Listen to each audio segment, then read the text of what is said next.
नमस्कार। कैसी पढ़ाई लिखाई चल रही है आपकी? एक छात्र होने के नाते मैं आपसे उम्मीद करता हूं कि आप अपना मन आगे परीक्षाएं हैं पूरी तरह से उसे पढ़ाई लिखाई में लगाएंगे। बहुत से लोग आपको हर तरीके से भ्रमित करने का प्रयास कर रहे हैं। ये प्रयास चौतरफा हो रहा है, एक दो तरफ से नहीं हो रहा है। इसके बारे में डिटेल जानकारी मैं शीघ्र ही अगले वीडियो में दूंगा। मुझे क्या जानकारी देनी है, आप जरा सा भी दिमाग लगाएंगे, है ना, दिल से नहीं सोचेंगे, थोड़ा सा भी दिमाग के पेच लगाएंगे तो समझ सकते हैं कि एक आगे बढ़ रहे व्यक्ति को रोकने के लिए क्या क्या कुचक्र नहीं रचे जा सकते हैं। क्या ये पहली बार हो रहा है? क्या आप लोगों ने इतिहास नहीं देखा है? क्या आप लोगों ने अतीत नहीं देखा है? ये पहली बार नहीं हो रहा है, हमेशा होता रहा है और होता रहेगा। आप एक छात्र हैं, अगर आप छात्र ही हैं तो आप अपना मन पढ़ाई में लगाइए, आगे परीक्षाएं हैं। कोई धोखा नहीं हुआ है आप लोगों के साथ। कहाँ से भ्रम पाल लेते हैं आप लोग? किसने कह दिया? मैंने कहा? हाँ, अगर झूठ को भी 100 बार बोला जाए तो सच हो जाता है। वही झूठ आज 100 बार नहीं 1000 बार बोला जा रहा है। आइए पढ़ाई करते हैं, है ना। भारत की अर्थव्यवस्था की विशेषताएं, कुछ टॉपिक छूटा हुआ था, पिछले वीडियो में मैंने बताया था कि पूरा करवा लिया जाएगा। तो भारतीय अर्थव्यवस्था की विशेषताएं के कुछ महत्वपूर्ण बिंदु जो कि अक्सर पूछे जा सकते हैं इस साल एग्जाम में, महत्वपूर्ण है। और भारत में रोजगार संबंधी कुछ महत्वपूर्ण बातें, आंकड़े और तथ्य हैं, वहां से सवाल उठाए जा सकते हैं क्योंकि कुछ आंकड़े उसमें से नए हैं इस वर्ष के लिए। आइए, भारतीय अर्थव्यवस्था की विशेषताएं, मैंने 5 विशेषताएं बताई थी, है ना। जैसे प्रति व्यक्ति आय कम है, बेरोजगारी अधिक है, गरीबी अधिक है, ये सब बातें मैंने पिछले वीडियो में बताई थी। अब इसमें छठा पॉइंट है निम्न स्तरीय मानव पूंजी, है ना, यानी ह्यूमन कैपिटल। मानव पूंजी मतलब ह्यूमन कैपिटल। भारत में जो मानव पूंजी है, मानव भी क्या है? एक संसाधन होता है। किसी भी राष्ट्र का, किसी भी देश का सबसे बड़ा संसाधन वहां का नागरिक होता है। लेकिन मानव संसाधन तब बनता है जब उसे अच्छी शिक्षा दी जाए, अच्छा पोषण दिया जाए, अच्छे संस्कार दिए जाए। संस्कार मतलब शिक्षा से मतलब है यहाँ पे। तो अगर उसे अच्छी शिक्षा पोषण नहीं मिला है तो वो मानव पूंजी अच्छी कोटि की नहीं बन पाएगी, दबी हुई मानव पूंजी कहलाएगी। क्यों? क्योंकि उसकी प्रोडक्टिविटी, अर्थव्यवस्था क्या करता है? अर्थव्यवस्था का काम है हर चीज की प्रोडक्टिविटी देखना, है ना। तो उत्पादकता, एक कम पढ़े लिखे और एक कम कुपोषित इंसान की उत्पादकता घट जाती है, अर्थव्यवस्था पे इसका बहुत ही बुरा प्रभाव जाता है। तो अर्थव्यवस्था का काम है मानव को भी उसको अच्छे और बुरी कोटि में रखना, ताकि पता लगाया जा सके कि हमारी अर्थव्यवस्था के विकास के लिए ये ह्यूमन क्या है, एक असामाजिक तत्व है या फिर एक प्रोडक्शन करने वाला प्राणी है। तो निम्न स्तरीय मानव पूंजी है भारत की। भारत की अधिकांश पूंजी निम्न स्तरीय किस लिए? क्योंकि अच्छा एजुकेशन नहीं है। आप देख रहे होंगे कि हमारे यहाँ साक्षरता का पैमाना क्या है? 7 वर्ष या अधिक उम्र के बच्चे या व्यक्ति जो कि पढ़कर लिखना जान जाए वो साक्षर कहलाते हैं। क्या इतना पर्याप्त है? क्या इतने से उनमें कौशल का विकास आ जाएगा? लेकिन फिर भी हम मानते हैं हमारे यहाँ 74% लोग साक्षर हैं। तो हमारे यहाँ एक तो साक्षरता की कमी है, साक्षरता दर बहुत कम है और उनमें भी शिक्षितों की संख्या बहुत ज्यादा कम है। दूसरी बात, कुपोषण भी एक समस्या है।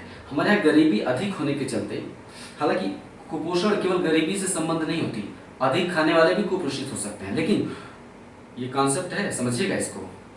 ज्यादातर लोग यही समझते हैं कि कुपोषण मतलब गरीबी, नहीं, कुपोषण अधिक खाने वालों में भी हो सकती है, उसके बारे में थोड़ी देर बाद में बताऊंगा। लेकिन कुपोषण की समस्या अधिकतर गरीबों में ही पाई जाती है। भारत की एक लार्ज पॉपुलेशन, है ना, आज भी गरीब है। रंगनाथन रिपोर्ट समिति की रिपोर्ट के अनुसार भारत की 29.something% जनसंख्या गरीबी रेखा से नीचे है। तो हालांकि वो भी झूठे आंकड़े हैं। सच तो यह है कि भारत में 40% से अधिक जनसंख्या गरीबी रेखा के नीचे है। तो गरीबी से जुड़े होने के चलते गरीबों में कुपोषण की समस्या है। पर्याप्त कैलोरी युक्त भोजन बच्चों को नहीं दे पाते हैं, है ना। पर्याप्त कैलोरी युक्त भोजन नहीं देने के चलते हमारे देश में 10 में से एक ही बच्चे को पर्याप्त आहार मिल पाता है। ये आंकड़े मैं नहीं कह रहा हूँ, कौन कह रहा है बताऊंगा थोड़ी देर बाद। हमारे यहाँ 10 में से एक ही बच्चे को पर्याप्त आहार मिल पाता है। हमारे यहाँ 5 वर्ष तक के जो बच्चे हैं उनमें 35.7% बच्चों का वजन सामान्य से कम है।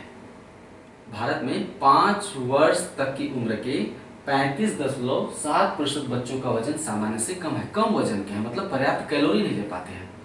इसके अलावा भारत दुनिया में सबसे ज़्यादा कुपोषित बच्चे भारत में रहते हैं। भारत में विश्व में प्रत्येक 5 कुपोषित बच्चों में से एक भारत में रहता है। दुनिया में प्रत्येक 5 कुपोषित बच्चों में से एक भारत में पाया जाता है। भारत में भी कुपोषण के मामले में भारतीय राज्यों में अगर देखा जाए तो सबसे खराब प्रदर्शन राजस्थान में है। प्रतिशत के लिहाज से सर्वाधिक प्रतिशत कुपोषित बच्चे राजस्थान में है। दूसरा सबसे खराब प्रदर्शन मध्य प्रदेश का है। ये नया रिपोर्ट है, इससे पहले मध्य प्रदेश खराब प्रदर्शन में पहले स्थान पे था, अब राजस्थान है। ये मैं नहीं कह रहा हूँ, ये राष्ट्रीय परिवार स्वास्थ्य सर्वेक्षण की रिपोर्ट कह रही है। ठीक है। एक कुपोषित बच्चा देश की अर्थव्यवस्था पर बोझ बढ़ाता है, प्रोडक्टिविटी उसकी उत्पादकता कम हो जाती है। कैसे? बच्चा जब कम पोषण पाता है तो उसका जो बौद्धिक विकास है कम रह जाता है। बौद्धिक विकास के लिए पर्याप्त कैलोरी युक्त और विविधतापूर्ण आहार चाहिए। एक ही खाना नहीं, अलग अलग खाना। आमतौर पे आप देखते होंगे कि गरीब एक ही तरह का खाना खिलाते हैं अपने बच्चों को। एक तो कम खिलाते हैं, उनमें 2 तरह की समस्या है गरीबों में। एक तो कम खिलाते हैं, उनका खाना थाली में कम होता है, हालांकि गरीबों को भूख ज़्यादा लगती है। गरीबों को भूख ज़्यादा लगती है, इसके बावजूद उन्हें खाना कम मिलता है। दूसरे, एक ही तरह का खाना, जैसे गरीब अपने बच्चे को दूध कम देकर दाल चावल दिन रात खिला रहे हैं। एक ही तरह का खाना, उसमें भी अगर हरी सब्जी रहती, एक अंडा होता, थोड़ा दूध होता है ना, थोड़ा नींबू होता, तो अगर विविधता बढ़ जाता है, थोड़ा पनीर होता, तो विविधता बढ़ने से पोषण आ जाता है खाने में। लेकिन एक ही तरह का खाना खाने से अगर कोई अमीर व्यक्ति भी एक ही तरह का खाना खाए तो कुपोषित हो जाएगा। अगर आप डेली बर्गर या पिज्जा ही खाने के शौकीन हैं तो आप कुपोषित हो जाएंगे। यानी कुपोषण की समस्या केवल गरीबों में नहीं, अमीरों में भी पाई जा सकती है। अमीर क्या करते हैं, एक ही तरह का खाना खा के कुपोषित हो जाते हैं। जैसे कि मान लेते हैं रोज शाम को बैठ के जाके बर्गर ही खा रहे हैं, या फिर और गरीब कम कैलोरी युक्त भोजन के चलते कुपोषित होता है। ठीक है, तो कुपोषण की समस्या दोनों में पाई जाती है। तो एक कम पोषण युक्त बच्चा बौद्धिक विकास कम होता है, उसकी आईक्यू कम रह जाती है। कम आईक्यू वाला बच्चा जब स्कूलों में दाखिला तो दिला दिया जाता है प्राथमिक विद्यालयों में, लेकिन वो विद्यालय में लंबे समय तक ठहर नहीं पाता है। आजकल प्राथमिक विद्यालयों की एक समस्या है कि शिक्षा के स्तर वहाँ पे काफ़ी नीचे है। इसके लिए केवल सरकार या अध्यापक ही जिम्मेदार नहीं है, पूरा का पूरा सिस्टम जिम्मेदार है। एक बच्चा जिसे कम पोषण मिल रहा है, उसका अगर आईक्यू कम डेवलप हुआ है तो वो अपने टीचर की बात कम समझ पाता है। ये वैज्ञानिक सत्य है, दूसरे में मत लीजिएगा। तो अपने टीचर की बात कम समझ पाता है ना। इसके चलते वो विद्यालय से बार बार भागना चाहता है, रुक नहीं पाता है, बार बार छुट्टी का बहाना लेता है, बार बार टॉयलेट जाने का बहाना लेगा, बार बार शिकायत करेगा कि ये मार रहा है, वो मार रहा है, पढ़ना नहीं चाहेगा। मतलब ऐसा कोई काम नहीं करना चाहेगा जिसमें उसका दिमाग लगे, तो स्कूलों में ठहर नहीं पाता है। यही कारण है कि ऐसा बच्चा जब स्कूल जल्दी छोड़ देता है, 8वीं तक पहुंचते पहुंचते अधिकांश गरीबों के बच्चे स्कूल छोड़ देते हैं। फिर बाल मजदूरी कराई जाती है उनसे, क्योंकि स्किल तो है ही नहीं, स्किल तो उनको मिला नहीं। बाल मजदूरी कराई जाएगी और बड़े होंगे, मजदूर बनकर कतारों में लगेंगे, है ना। तो कुल मिला जुला कर लंबी लंबी कतारों में लगने से क्या होता है कि रोजगार के लिए भीड़ बढ़ाएंगे और उनको पर्याप्त रोजगार मिल नहीं पाता है, स्किल रोजगार के लायक नहीं है, गुणवत्ता युक्त रोजगार की। तो कहीं कहीं से ऐसे लोग अर्थव्यवस्था पर भार बढ़ाते हैं। तो सरकार के सामने सबसे बड़ी समस्या रहती है कि ऐसे लोगों को अच्छी शिक्षा के साथ साथ पोषण दो पहले। यही कारण है कि स्कूलों में मिड डे मील चलाया जा रहा है, ताकि घर में अगर पोषण नहीं मिले तो स्कूलों में दिया जाए। लेकिन वहाँ भी पर्याप्त नहीं हो पा रहा है। सिस्टम ही हमारा ऐसा है कि सरकार जो डिलीवर करती है निचले स्तर तक पहुँच नहीं पाता है। ये सब बातें लिख लिया करिए, निबंध लेखन वगैरह में काम देता रहता है। हाँ, यही कारण है कि संयुक्त राष्ट्र विकास कार्यक्रम यूनाइटेड नेशन डेवलपमेंट प्रोग्राम अर्थात यूएनडीपी के मानव विकास सूचकांक 2016 में भारत का स्थान 131वां है। मानव विकास सूचकांक, उसमें भारत का स्थान 131वां है, 2016 की रिपोर्ट में आया है। नेक्स्ट, जनांकीय लक्षण डेमोग्राफिक कैरेक्टरिस्टिक्स। 2001 में भारत की जनसंख्या 102.8 करोड़ थी 2001 में। 2011 में भारत की जनसंख्या 121.05 करोड़ हो गई। यानी 10 वर्षों में भारत की जनसंख्या में 18.1% की वृद्धि हुई। कितने वर्षों में? 10 वर्षों में 18.1 करोड़ की वृद्धि हुई। यानी 10 की वृद्धि दर कितनी रही? 17.6%। सिंपल सी बात है। 102 करोड़ में जो वृद्धि हुई कितनी हुई? 18 करोड़। तो 100 करोड़ में कितनी होगी?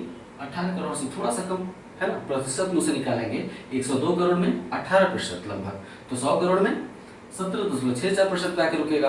तो भारत में 10 की वृद्धि दर 17.64% रही। और वार्षिक वृद्धि दर यानी प्रति वर्ष जो वृद्धि दर रही पिछले 10 वर्षों में 2001 से 11 तक, वार्षिक वृद्धि दर 1.64% रही। इतनी अधिक जनसंख्या संसाधनों पर बोझ को बढ़ाती है। यानी भारत खनिज संसाधनों में या जल संसाधनों में या खनिज संसाधन, जन संसाधन, वन संसाधन, कृषि उत्पाद संसाधन, है ना, इन संसाधनों में भारत गरीब नहीं है, लेकिन भारत की जनसंख्या इतनी अधिक है कि संसाधनों की कमी हो जाती है। अगर अभी भारत की जनसंख्या आधी हो जाए या भारत की जनसंख्या काश आधी रहती तो भारत एक बहुत ही शक्तिशाली और विकसित देश होता। पड़ोसी देशों की हिम्मत नहीं होती कि आंख उठा के ताक लें। लेकिन भारत की चुनौती क्या है? सीमा से ज्यादा अंदर है चुनौती, कि अगर अंदर की चुनौतियों का समाधान नहीं हुआ तो सीमाओं की सुरक्षा भी करनी मुश्किल हो जाएगी। उदाहरण के लिए नक्सलवाद। नेक्स्ट, भारत में रोजगार संबंधी कुछ प्रमुख तथ्य और आंकड़े देख लेते हैं। धर्म के आधार पर देखा जाए तो भारत में सर्वाधिक बेरोजगारी ईसाइयों में है, धर्म के आधार पर। नेक्स्ट, शहरी क्षेत्रों में हिंदू संप्रदाय की बेरोजगारी मुस्लिमों से अधिक है। शहरी क्षेत्रों में हिंदू संप्रदाय की बेरोजगारी मुस्लिमों से अधिक है। नेक्स्ट, इसका रीजन एक ये हो सकता है कि हिंदू ही ज्यादा ग्रामीण क्षेत्रों से शहरों की ओर पलायन करते हैं और मुस्लिम जो है परंपरागत शहरों के निवासी हैं। अधिकतर मुसलमान परंपरागत अधिकतर शहरों के निवासी हैं, उनका पलायन शहरों की ओर कम होता है, जबकि शहरों की ओर पलायन हिंदुओं का अपेक्षाकृत अधिक होता है। तो जो मुसलमान परंपरागत रूप से शहरों में रहते हैं वो आमतौर पर किसी न किसी उद्योग में, स्थानीय उद्योगी, कुटीर उद्योग, जैसे बनारस में अधिकतर मुसलमान साड़ी, रेशमी साड़ी उद्योग में लगे हुए हैं। बनारस का पूरा रेशमी साड़ी उद्योग किसके कंधों पे है? मुसलमानों के कंधों पे है। तो इसका रीजन है कि एक भी हो सकता है कि हिंदू ग्रामीण क्षेत्रों से शहरों की ओर पलायन करते हैं। यही कारण है कि शहरी क्षेत्रों में हिंदुओं की बेरोजगारी मुस्लिमों से अधिक है। हाँ, नेक्स्ट, भारत में कृषि क्षेत्र के बाद सर्वाधिक रोजगार सृजन सेवा क्षेत्र में है।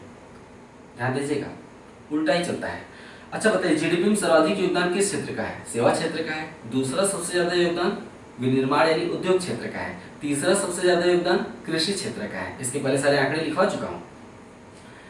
तो सबसे ज्यादा योगदान अगर सेवा क्षेत्र का है तो सबसे ज्यादा रोजगार कहां से सृजन होना चाहिए? सेवा क्षेत्र में ही होना चाहिए ना। अगर जीडीपी में इसका ज्यादा योगदान है तो प्रतिवर्ष जो उत्पादन होता है, कुल उत्पादन, प्रतिवर्ष अंतिम सेवाओं और वस्तुओं का उत्पादन, उसी को हम जीडीपी कहते हैं ना। तो जीडीपी में सबसे ज्यादा योगदान सेवा क्षेत्र का है, लेकिन सबसे ज्यादा रोजगार कहाँ पैदा होता है भारत में? कृषि क्षेत्र में पैदा होता है। जबकि जीडीपी में सबसे कम योगदान कृषि क्षेत्र का है, 17 समथिंग। तो भारत में कृषि क्षेत्र के बाद सर्वाधिक रोजगार सृजन सेवा क्षेत्र में है,